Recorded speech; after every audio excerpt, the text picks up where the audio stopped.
تو کیا وہ جاہل کہلائے گا؟ دیکھیے، جاہل کا لفظ تو نیگیٹو لفظ ہے. اس سے بہت پہلے چھوٹے چھوٹے بہت سارے الفاظ ہیں. مثال کے طور پر مجھے بھی کئی چیزوں کا علم نہیں ہے، تو اس کا مطلب یہ تھوڑا ہی میں جاہل ہوں. مطلب میں سائنس نہیں جانتا اتنی جتنی کہ اسٹیفن ہاکنگ جانتے تھے. تو کیا میں جاہل کہلاؤں گا؟ نہیں، میرا اپنا میدان ہے، اپنے میدان میں نے کچھ چیزیں جان رکھی ہیں، سیکھ رکھی ہیں.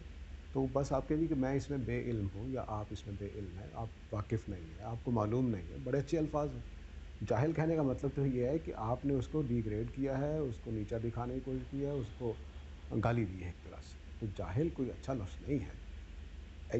یہ بات کہنے کے لیے کہ آپ کو طاغوت کا علم نہیں ہے تو آپ جاہل ہیں، یہ کہنے کے لیے یہ درست لفظ نہیں ہے.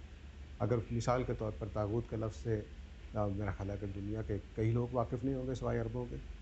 جتنے بھی غیر عرب لوگ ہیں، ہم نے اس کا ترجمہ اگر فرض کر لیا شیطان کر لیا ہے، یا ہم نے اس کا ترجمہ فرض کر لیا کہ اسی معنی میں شرک کے معنی میں کر لیا ہے، تب بھی لوگ شرک سے واقف ہیں. تو ایک دوسرے لفظ سے اگر مثال کے طور پر میں پانی سے تو واقف ہوں لیکن واٹر سے واقف نہیں ہوں، تو اس کا مطلب میں جاہل ہو گیا ہوں.